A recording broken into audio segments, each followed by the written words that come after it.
India में लोगों ने ये चीज़ तो सीख ली कि ETF इन्वेस्टिंग काफ़ी अच्छी होती है क्योंकि यहाँ पर आपको लो कॉस्ट पर अच्छा डाइवर्सिफिकेशन मिलता है।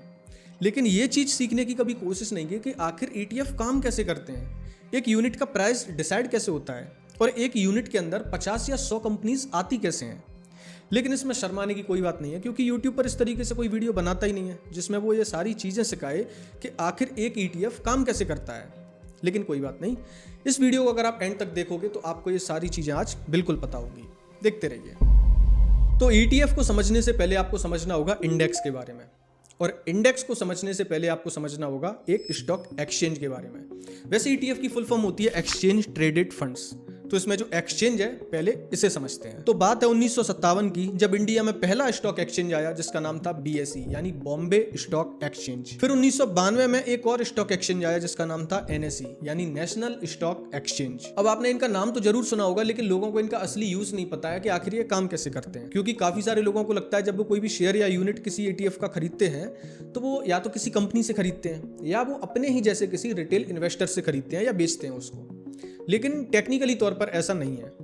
इसे आप इस तरीके से समझिए कि आपने किसी भी स्टॉक के 100 शेयर बेचने का ऑर्डर लगाया 10 रुपए के प्राइस पर, एंड इसी तरीके से किसी दो लोगों ने खरीदने का ऑर्डर लगाया 10 रुपए के प्राइस पर 50-50 शेयर। तो अब आपका जो बेचने का ऑर्डर है ये जाएगा एक्सचेंज के पास, एंड इनके जो खरीदने के ऑर्डर हैं ये भी जाएंगे एक्सचेंज के पास। एंड जिस तरीके से प्राइस मैच होती है यानी एक्सचेंज प्राइस मैच करता है तो ऑर्डर एग्जीक्यूट हो जाएगा। लेकिन अगर आपने सिर्फ 50 क्वांटिटी का ऑर्डर लगाया है और इन्होंने 100 क्वांटिटी का ऑर्डर लगाया है तो इनको ये 50 शेयर्स मिल जाएंगे, बाकी के 50 इनके पेंडिंग में रहेंगे। जब तक इस प्राइस पर कोई और 50 शेयर नहीं बेचेगा तब तक इनको वो शेयर नहीं मिलेंगे।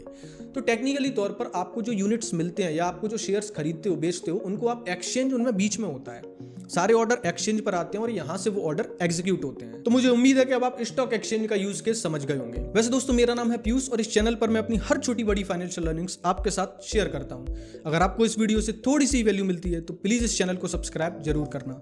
आपके लिए सब्सक्राइब करना फ्री है लेकिन एक क्रिएटर के तौर पर मेरे लिए बहुत बहुत जरूरी है। अब आपको समझना होगा इंडेक्स के बारे में। तो अब मुझे एक चीज बताइए कि स्टॉक एक्सचेंज पर इंडिया में 7000 कंपनीज लिस्टेड हैं टोटल। तो अब अगर आपसे कोई ये पूछे कि आज इंडियन स्टॉक मार्केट ने कैसा परफॉर्मेंस किया तो अब आप क्या देख के बताओगे? आप 7000 कंपनीज को जाकर ट्रैक करोगे कि कितनी कंपनी ऊपर थी कितनी कंपनी नीचे थी? ऐसे तो नहीं करोगे ना। तो इसकी वजह से हमें जरूरत होती है एक ऐसे इंडेक्स की जिसे हम देखकर ये पता लगा पाए कि आज भारतीय बाजार ऊपर रहा या नीचे रहा। तो इसके लिए सबसे पहला इंडेक्स आया इंडिया में निफ्टी 50। तो इस निफ्टी 50 इंडेक्स के कुछ क्राइटेरिया थे जो NSE ने डिसाइड किए, यानी जो निफ्टी 50 इंडेक्स है इसे लेकर आया NSE एक्सचेंज। तो NSE एक्सचेंज ने इंडेक्स बनाया निफ्टी 50।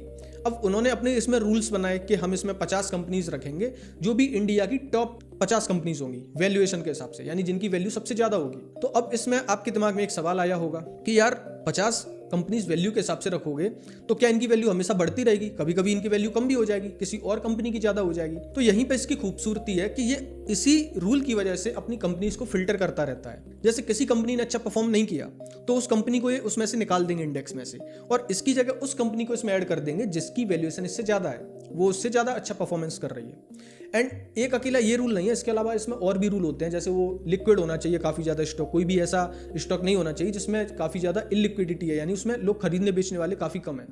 तो उसमें हमेशा अच्छे क्वालिटी स्टॉक्स को ही इंडेक्स में ऐड किया जाता है। तो अब यहाँ पर सिर्फ एक इंडेक्स ऐसा नहीं है कि निफ्टी 50 है, इसके बाद BSE भी अपना इंडेक्स लेकर आया जिसमें टॉप 30 कंपनीज शामिल हैं। इसके अलावा काफी सारे ब्रॉड इंडेक्स होते हैं लाइक निफ्टी 500 है जिसमें 500 कंपनीज है मार्केट कैपिटलाइजेशन के हिसाब से। तो इस तरीके से जो ब्रॉड मार्केट इंडेक्स हैं वो इंडिया में काफी सारे हैं। इनको देख के आप ये अंदाजा लगा सकते हो कि आज भारतीय बाजार ने कैसा परफॉर्म किया। तो क्या सिर्फ ब्रॉड इंडेक्स होते हैं? नहीं, बिल्कुल नहीं। अगर आपसे कोई ये पूछे कि आज भारतीय बाजार में फार्मा सेक्टर की परफॉर्मेंस कैसी रही तो आप क्या सारी फार्मा सेक्टर की कंपनीज को जाके ट्रैक करोगे? नहीं ना। तो इसलिए फिर यहाँ पर इंडेक्स सेक्टर वाइज भी लेकर आए गए, यानी कि फार्मा सेक्टर का एक अलग इंडेक्स है, सीमेंट सेक्टर का एक अलग इंडेक्स है, इसके अलावा आपका केमिकल सेक्टर का एक अलग इंडेक्स है, ऑटो सेक्टर का अलग इंडेक्स है, IT सेक्टर का अलग इंडेक्स है।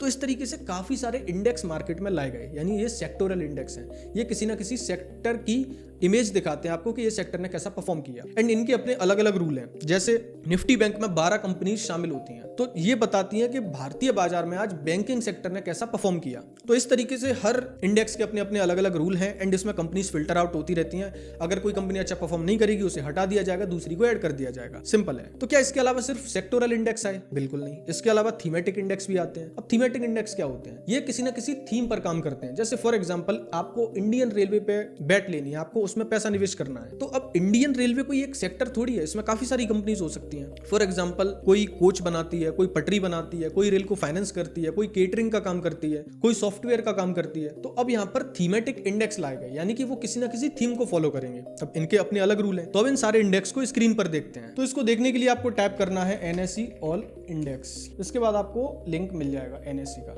NSE स्टॉक एक्सचेंज है, उसकी वेबसाइट है। तो यहाँ पर आपको सारे जितने भी NSE के इंडेक्स हैं वो सारे नजर आएंगे। जैसे फॉर एग्जांपल इस साइड अगर आप देखोगे तो यहाँ पर सारे इक्विटी से रिलेटेड इंडेक्स हैं, और उस साइड देखोगे तो फिक्स्ड इनकम से रिलेटेड इंडेक्स हैं। काफी अच्छे से इसको मैनेज किया गया है। इक्विटी में आपको सबसे पहले नजर आ रहे हैं ब्रॉड मार्केट इंडेक्स, उसके बाद आपको सेक्टोरल दिख रहे हैं, उसके बाद आपको थीमेटिक दिख रहे हैं, और उसके बाद आपको स्ट्रेटेजी के बेस पर जो इंडेक्स बनाए गए हैं वो दिख रहे हैं। तो अब अगर यहाँ पर आप इस पर क्लिक करोगे, जो आपको ब्रॉड मार्केट इंडेक्स देखने हैं, तो यहाँ पर इतने सारे इंडेक्स हैं जिनको आप देख सकते हो। ये सिर्फ आपको मार्केट कैपिटलाइजेशन के हिसाब से पूरे इंडियन स्टॉक मार्केट के इंडेक्स दिखाते हैं। इसमें आपका निफ्टी 50 है, निफ्टी नेक्स्ट 50 है, निफ्टी 200 है, निफ्टी 500 है। इस तरीके से आपको पूरी पिक्चर मिलती है ब्रॉड मार्केट इंडेक्स की। इसके अलावा अगर आपको सेक्टोरल इंडेक्स के बारे में जानना है तो वहां पर फिर आपको यहाँ पर आके मोर पर क्लिक करोगे तो यहाँ पर आपको जितने भी इंडिया में सेक्टोरल इंडेक्स हैं उन सब की आपको लिस्ट मिल जाएगी। इसमें निफ्टी ऑटो है, निफ्टी बैंक है, निफ्टी सीमेंट है, निफ्टी केमिकल्स है।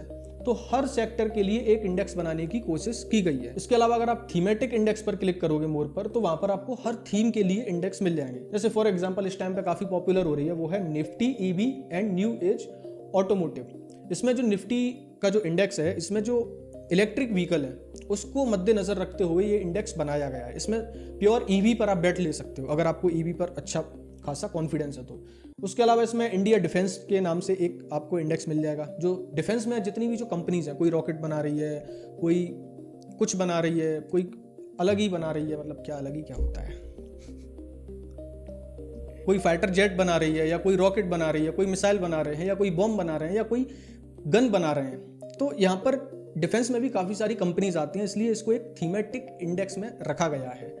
तो इसका भी आपको एक इंडेक्स मिल जाएगा। इसके अलावा आपको स्ट्रेटेजी के बेस पर भी इंडेक्स मिल जाएंगे। इस पर आप क्लिक करोगे तो यहाँ पर आपको स्ट्रेटेजी के बेस पर मिलेंगे, या इसमें कोई मोमेंटम इंडेक्स है तो वो भी इसमें शामिल है। तो इसमें अलग अलग तरीके से स्ट्रेटेजी के बेस पर इंडेक्स बनाए गए हैं। तो इससे आपको मैं बताना क्या चाहता हूँ, इससे मैं आपको ये बताना चाहता हूँ कि हर तरह की चीज़ के लिए हर तरह के इंडेक्स बनाए गए हैं। इससे आपको माइक्रो व्यू मिलेगा इंडियन स्टॉक मार्केट में कि उस सेक्टर पे फोकस करना है तो मैं उस इंडेक्स को देखकर पता लगा सकता हूँ, उस थीम पे फोकस करना है तो मैं उस इंडेक्स को देखकर पता लगा सकता हूं। तो यहां से आपको यह समझ में आ गया कि यहां पर इंडेक्स की जो पिक्चर है और ये इंडेक्स किस तरीके से काम करते हैं, ये आपको समझ आ गया। अब आपको पहले म्यूचुअल फंड समझना होगा। तो म्यूचुअल फंड में पैसा निवेश किस तरीके से किया जाता है। म्यूचुअल फंड में जब आप पैसा निवेश करते हो तो वहां पर आप अपने पैसे को फंड मैनेजर को देते हो, मतलब आप जैसे सारे लोग फंड मैनेजर को अपना पैसा देते हैं और वो उस पैसे को निवेश करता है अपने अकॉर्डिंग, उसे जहां पर सही लगता है, जिसमें भी उसे अपॉर्चुनिटी दिखती है। लेकिन इसमें कुछ प्रॉब्लम है। इसमें प्रॉब्लम यह है कि लोगों को उस फंड मैनेजर पर रिलाय नहीं करना, उसके डिसीजन पर वो भरोसा नहीं करना चाहते कि वो हर बार सही डिसीजन लेगा। दूसरी चीज ये है कि इसमें एक्सपेंस रेशियो ज्यादा लेता है वो, क्योंकि वो उसमें एक्टिवली काम कर रहा है, रिसर्च कर रहा है, उसकी पूरी टीम काम कर रही है, इसलिए इसका एक्सपेंस रेशियो ज्यादा होता है। तो यहां पर फिर इंडेक्स फंड आते हैं। पहले इंडेक्स फंड में क्या है कि क्यों ना म्यूचुअल फंड को साइड में हटा के किसी इंडेक्स को कॉपी किया जाए। मतलब इसे इस तरीके से समझो, जैसे निफ्टी 50 में मार्केट कैप के हिसाब से टॉप 50 कंपनीज हैं और उसमें क्वालिटी कंपनीज ही ऐड की जाती हैं, और उस इंडेक्स में जो कंपनी फिल्टर हो रही हैं वो फंड मैनेजर नहीं करेगा, उसको कौन कर रहा है, उसको NSE जो एक्सचेंज है वो खुद से उसको मैनेज कर रहे हैं। वो उसमें कंपनीज को बाहर कर रहे हैं, अंदर ला रहे हैं, वो उनका काम है। तो इसकी वजह से क्यों ना उस इंडेक्स की कॉपी की जाए, एक ऐसा फंड बनाया जाए जिसमें जिस वेटेज में कंपनीज उस इंडेक्स में है उसी वेटेज में इस फंड में कंपनीज को खरीदा जाएगा। अच्छा, वेटेज में काफी सारे लोगों को कंफ्यूजन होगा कि अगर 50 कंपनी है तो क्या सबकी 2-2% वेटेज है। नहीं, ऐसा नहीं होता। वेटेज डिसाइड होती है फ्री फ्लोट मार्केट शेयर्स के अकॉर्डिंग, यानी कि किसी कंपनी की जितनी वैल्यूएशन है तो कितनी ज्यादा वैल्यूएशन के शेयर्स पब्लिक के पास हैं, तो क्योंकि ज्यादा शेयर पब्लिक के पास है, उनकी खरीद बेच रोज होती है, तो उसकी ज्यादा वेटेज होगी उस इंडेक्स में। आई होप आप समझ पा रहे हो। जैसे फॉर एग्जांपल इस टाइम पर HDFC बैंक के ज्यादा शेयर्स पब्लिक के पास हैं, तो इस रीजन की वजह से HDFC बैंक की निफ्टी 50 में सबसे ज्यादा वेटेज है, क्योंकि उसके शेयर्स काफी ज्यादा पब्लिक के पास है, तो उसमें खरीद बेच ज्यादा होती है, तो उससे निफ्टी 50 को ज्यादा असर पड़ता है। तो क्यों ना एक ऐसा इंडेक्स फंड बनाया जाए जो एक इंडेक्स को कॉपी करेगा, एंड जिस वेटेज में उस इंडेक्स में कंपनीज होंगी उतनी वेटेज में उस कंपनी के शेयर्स इस इंडेक्स में खरीदे जाएंगे। अब इससे दो चीजें सॉर्ट हो गई, एक फंड मैनेजर पर आप रिलाय नहीं कर रहे, इसमें फंड मैनेजर कोई डिसीजन ही नहीं ले रहा, उसको सिर्फ बैठना है और जिस वेटेज में इंडेक्स में कंपनीज हैं उन कंपनीज को उतनी ही वेटेज में एक फंड में खरीद देना है, बात खत्म। दूसरी चीज इसमें यह हो रही है कि क्योंकि इसमें फंड मैनेजर काम नहीं कर रहा तो उसका एक्सपेंस रेशियो बहुत कम हो जाता है, मतलब बहुत ही ज्यादा कम हो जाता है, क्योंकि इसमें आपको लो कॉस्ट पे इन्वेस्टिंग मिल रही है। क्यों मिल रही है? क्योंकि फंड मैनेजर कोई काम ही नहीं कर रहा तो उसका कोई एक्सपेंस हो ही नहीं रहा, इसमें टीम की जरूरत ही नहीं है, सिर्फ कॉपी करना है। तो इसकी वजह से वहां पर इंडेक्स फंड जो निकल कर आए ये बहुत विनर निकल कर आए, लोगों को काफी अच्छे लगे क्योंकि इसमें एक्सपेंस रेशियो भी कम हो गया और फंड मैनेजर के डिसीजन पर उन्हें रिलाय नहीं करना पड़ रहा। अब लोगों को इंडेक्स फंड में भी एक प्रॉब्लम नजर आने लगी। वो प्रॉब्लम ये थी कि अगर कोई इंडेक्स, फॉर एग्जांपल निफ्टी 50 का इंडेक्स 5% गिरता है एक दिन में, अब वो डे के क्लोज होने तक यानी कि मार्केट बंद होने तक वापस से 2% और ऊपर चढ़ जाता है, तो अब टोटल उसमें गिरावट आई 3%।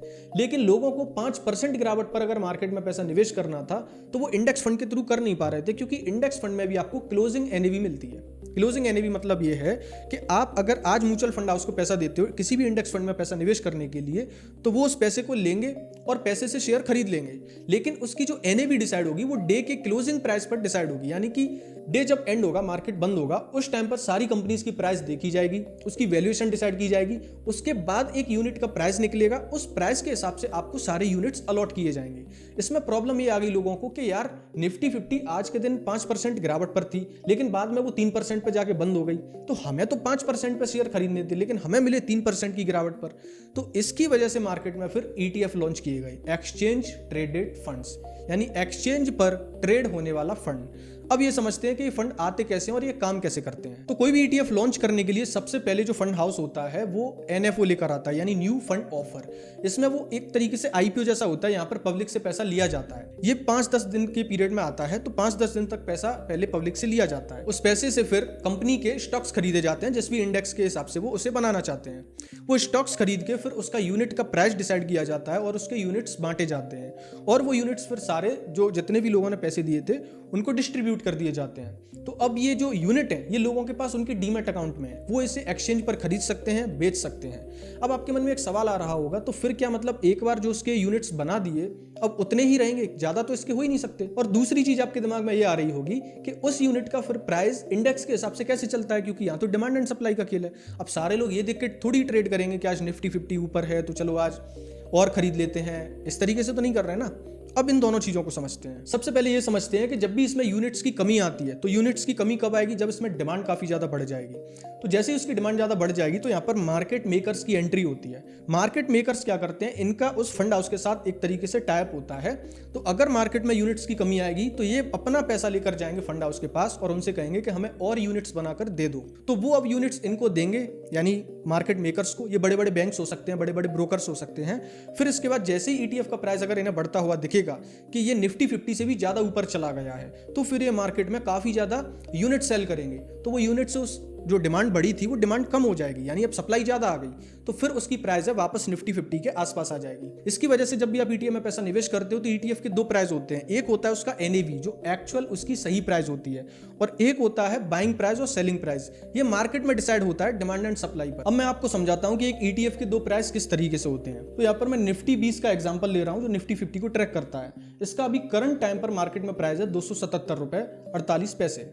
अब इसका मैं आपको NAV बताता हूं जो फंड हाउस की वेबसाइट पर आपको मिलेगा। अब मैं फंड हाउस की वेबसाइट पर आ गया हूं और यहां पर आप देख सकते हो, आपको लिखा हुआ दिख रहा है निप्पॉन इंडिया ETF निफ्टी 50 20।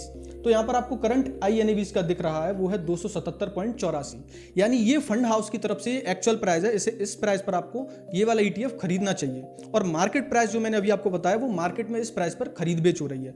इस तरीके से एक ETF के दो प्राइस होते हैं, एक उसका NAV और एक उसका मार्केट में खरीदने और बेचने का प्राइस। तो मार्केट मेकर्स का हमेशा काम यह रहता है कि उसकी NAV जो है उसके आसपास ही उसकी प्राइस को रखा जाए, खरीदने बेचने वाली प्राइस को।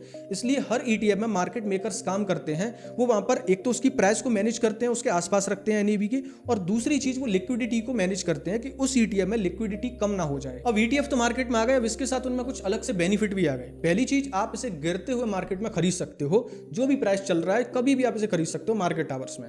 दूसरी चीज, इसका एक्सपेंस रेशियो इंडेक्स फंड से भी कम हो गया। ऐसा क्यों हो गया? क्योंकि इंडेक्स फंड में लोगों को डायरेक्ट फंड हाउस से जाके यूनिट्स खरीदने पड़ रहे थे, बार बार उन्हें फंड हाउस को शेयर्स बेच के पैसा देना पड़ता था अगर कोई पैसा निकालता है उस केस में।